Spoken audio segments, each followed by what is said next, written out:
Hello, Ranking Buckaroony here. In today's Hereford History episode, we will be covering the little known and little covered sacking of Hereford, or as I like to call it, the Massacre of Hereford of 1055, perpetrated by, you'll see. Without further ado, let's get into part 1.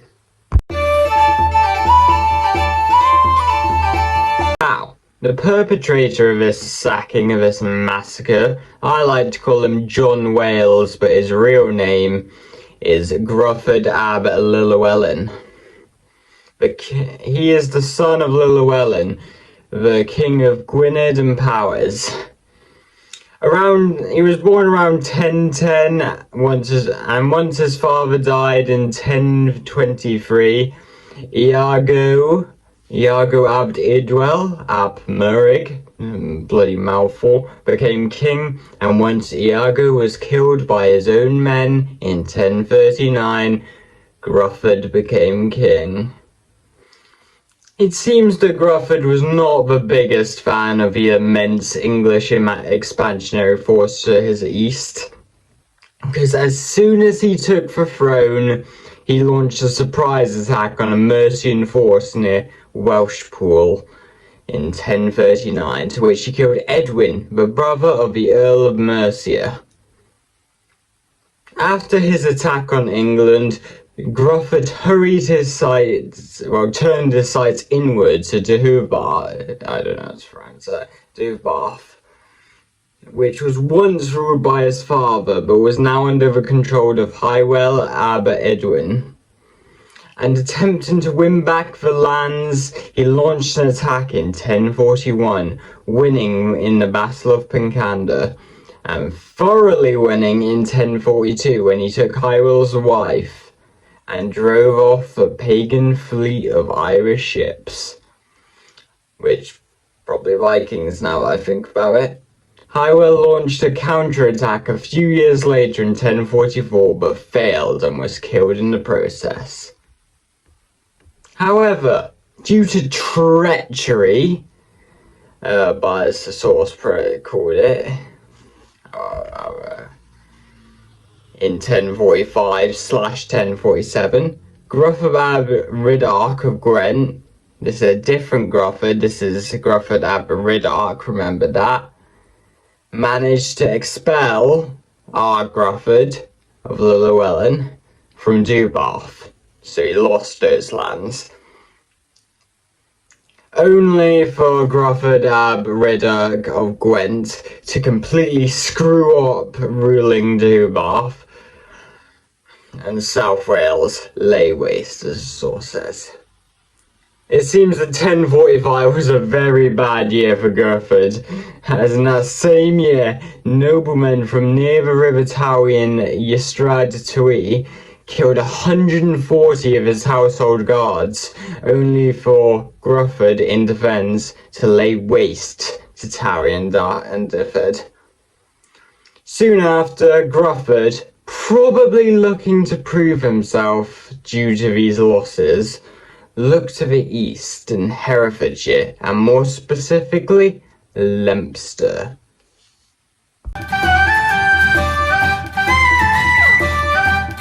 Many attribute the loss that led to the sacking of Hereford to a contemporary Earl of Hereford, Ralph the Timid. Ralph was of noble blood, having been born to Godifeu,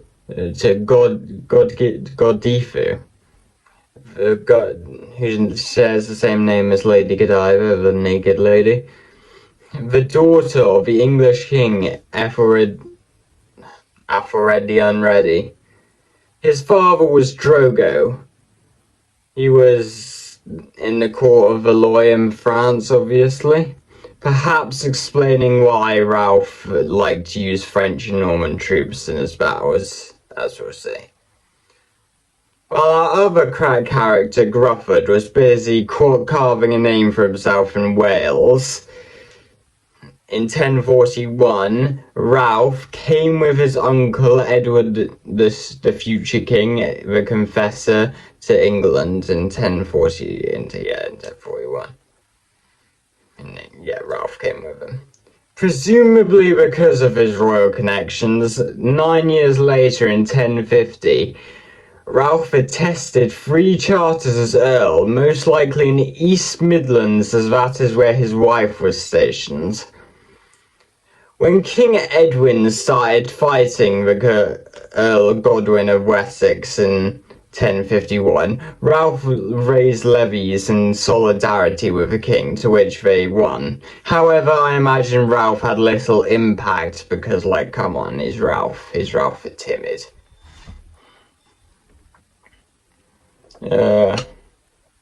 Ralph gained the title of the Earldom of Hereford when one of Earl Godwin's son, he's an important character, the previous Earl of Hereford's fine, died on a pilgrimage to Jerusalem in 1052, and Ralph inherited the title.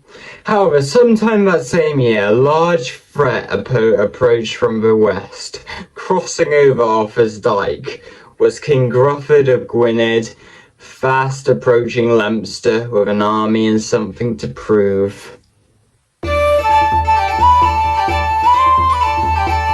Now, anyone living in or around Herefordshire could tell you that the worst place in the county, bar none, is the infamous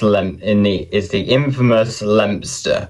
And I imagine back in the 11th century that wasn't different. However, that still didn't deter Grufford of Gwynedd, who was crossing the border and marching to Leinster with a force.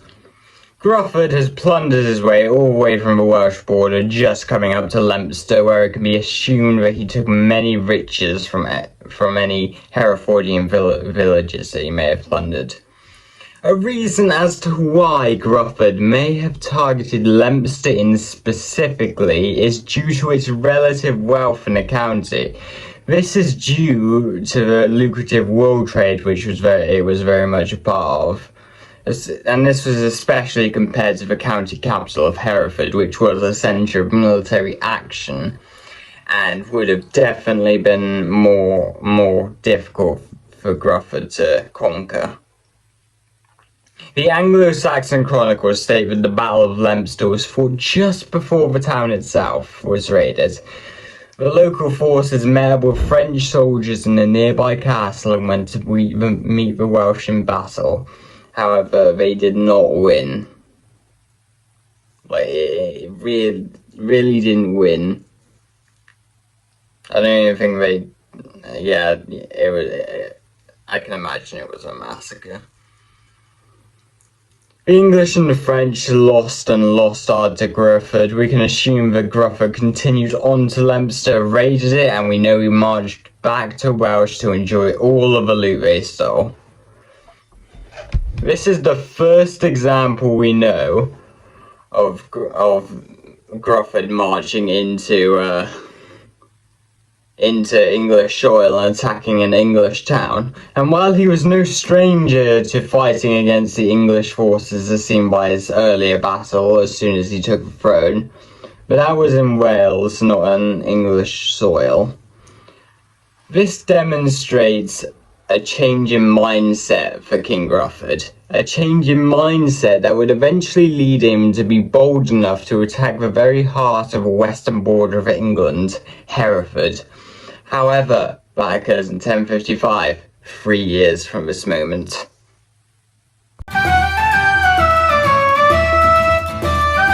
Now, going back in time a bit, in 1045, prior to the Battle of Leinster, Grufford had recruited the help of Svein Godwinson, the previous Earl of Hereford, to help get Deheubarth back from Grufford ab Rhydarch, his rival. In 1055, the same year as the upcoming sacking of Hereford, Grufford has finally tied up all of his loose ends in Wales, killing his rival Grufford ab Rhydarch. In doing this, he was able to secure power in Wales enough to raise an army. However, he was still not yet strong enough Grufford needed allies, a lack of enemies just wasn't enough. That alliance came from Alfgar, the son of Leofric, son of Leofric and famous Lady Godiva, Earl of Mercia. This connected Ralph and Grufford once again, as Alfgar was father-in-law to Grufford, as one of Alfgar's daughters married Grufford. Alfgar joined Grufford in battle because Alfgar was given the earldom of East Anglia after Godwin, father of Harold and Svein Godwinsons, rose up and was exiled. However, when Godwin and his sons returned and made up with King Edward the Confessor, Alfgar's titles were at risk and he was exiled due to, not being very good. In doing this, he found refuge in North Wales and allied himself with King Grufford.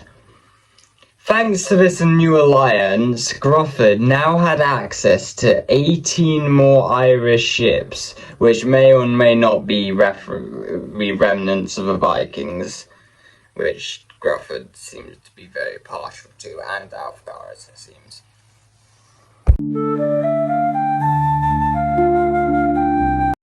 With all preparations complete, an army raised and an English earl with Irish ships on his side, Grufford now feels ready to march on England, and more specifically, Hereford.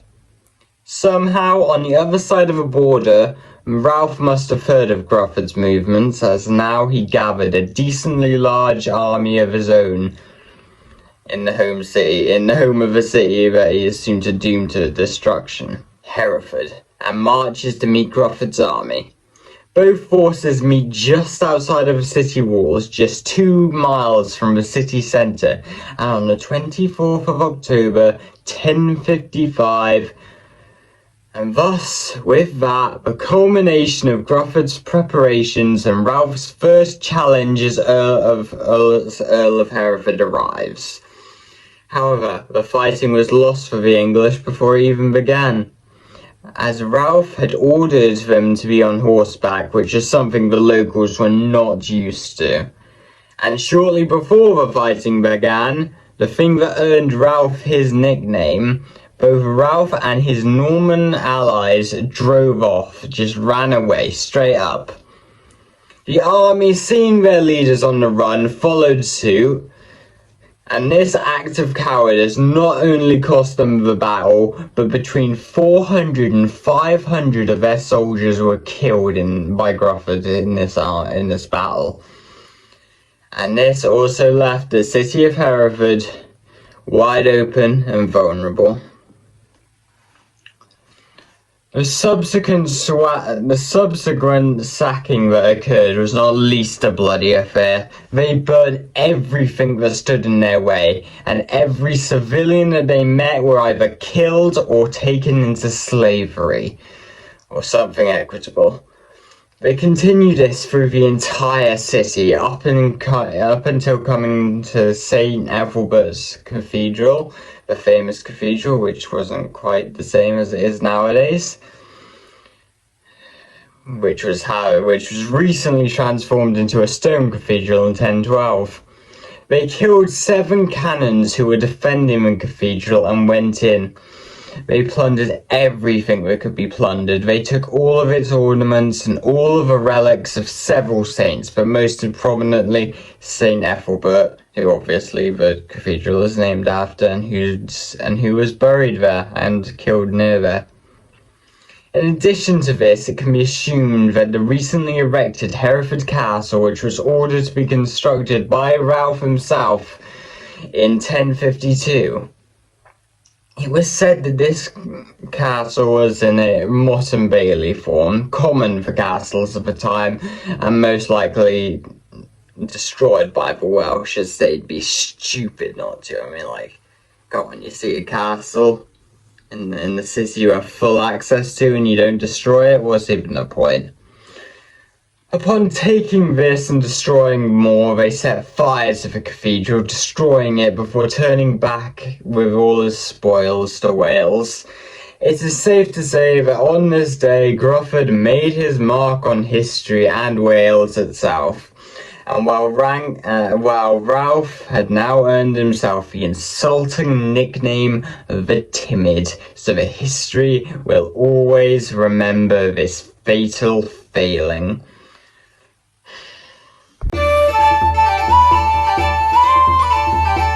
News of a calamity on this scale spread fast throughout England, and more pressingly reached King Edward the Confessor. Upon hearing of this, in his usual aggressive attitude towards Wales and Scotland, such as in 1053, when he had a Welsh king's head brought to him for a raid on England, he ordered an army levied from all of England to gather, and for none other than Harold Godwinson to lead it.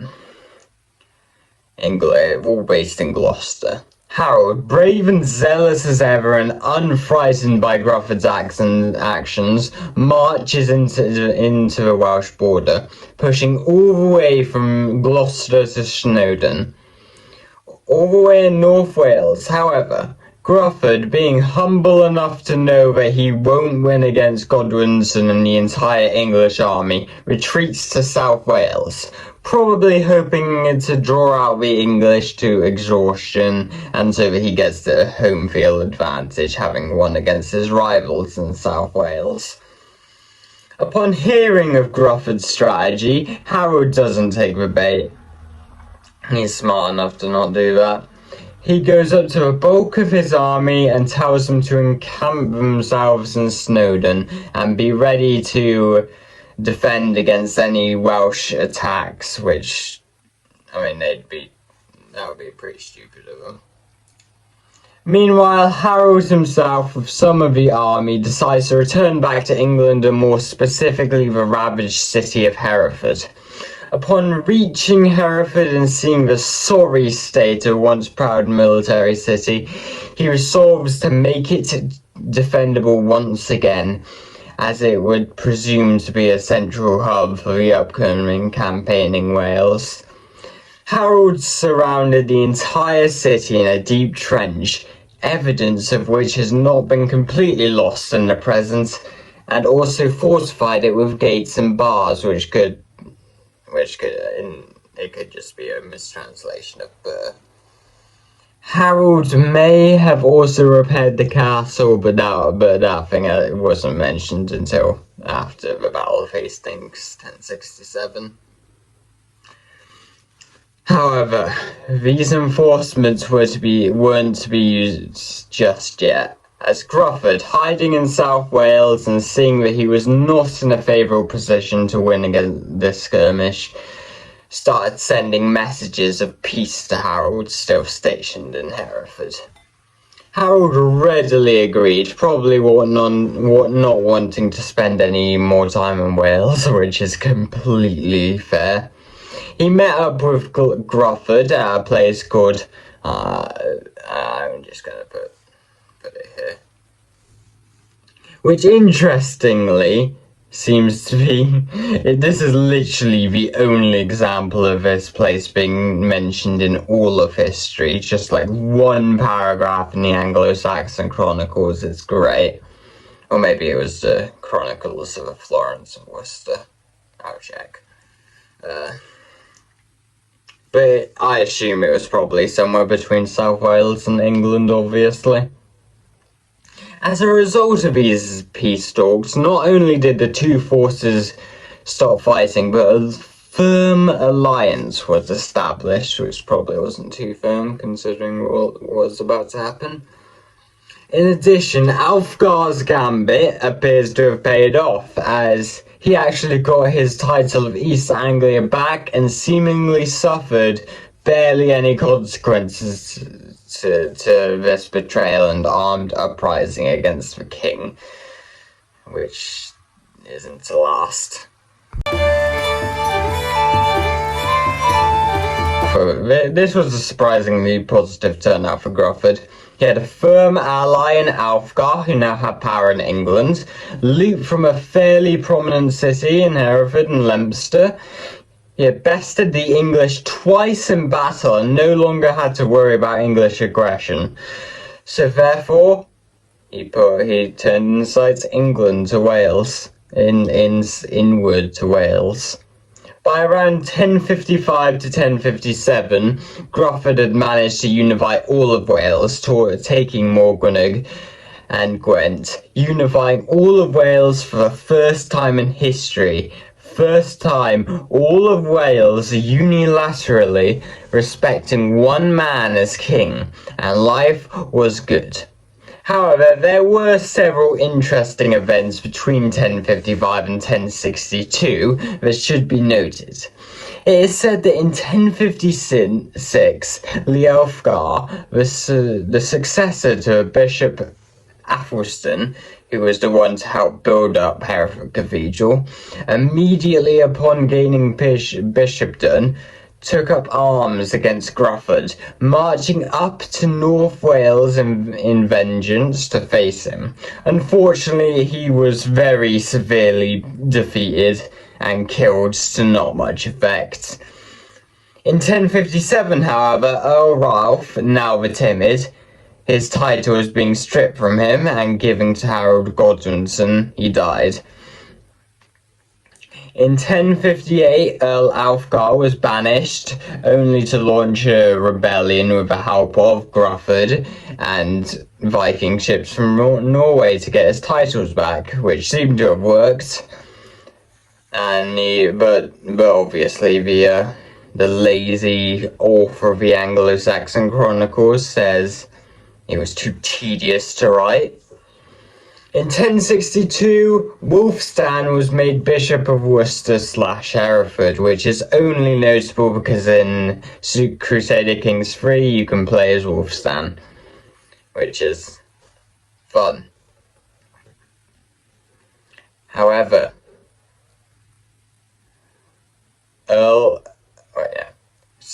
from 1057 to 1062, Wales surprisingly lacked any instability or internal strife. It was a time of peace. Grufford has seemed to have finally found contentment in his achievements and focused inward. However, something occurred in 1062 that would shake the boat. In 1062, Alfgar died, now without the security of his powerful English ally by his side. Harold Godwinson immediately saw an opportunity to attack and get revenge on the vulnerable King of Wales. Immediately did Harold gather an army at Gloucester in a similar fashion to after the destruction of Hereford, and with permission from the king, launched a surprise attack at Grufford's court in Rhuddlan, which was also his birthplace. If Grufford wasn't warned shortly before this attack, then Harold would have captured and killed him there, but Grufford managed to hop on a boat and sail out of there in great difficulty, according to Florence of Worcester, as the entire city of Rhuddlan and its palace was burnt down the ground, in addition to basically all of Grufford's boats, severely weakening his military power, I assume.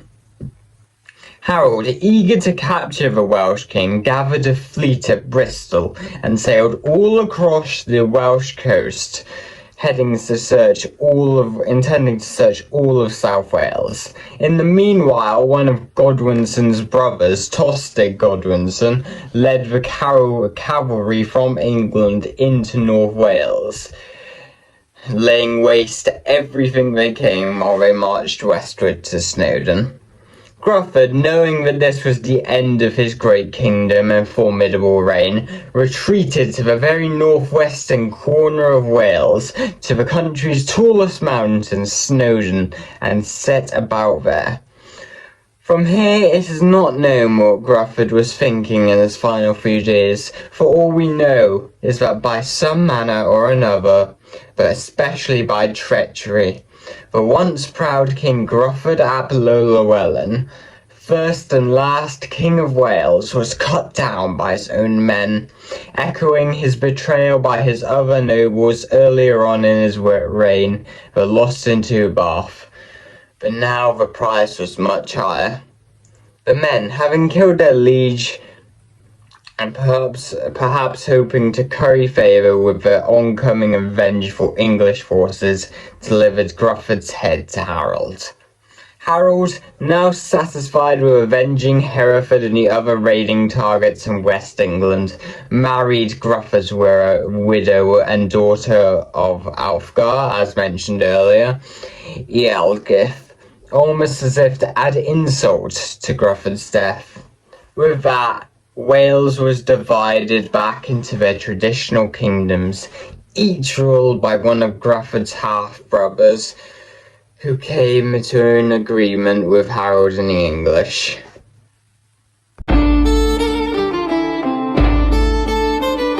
Despite being a seldom talked about event, I would argue that the sacking of Hereford in 1055 played a far larger role than history would have you believe.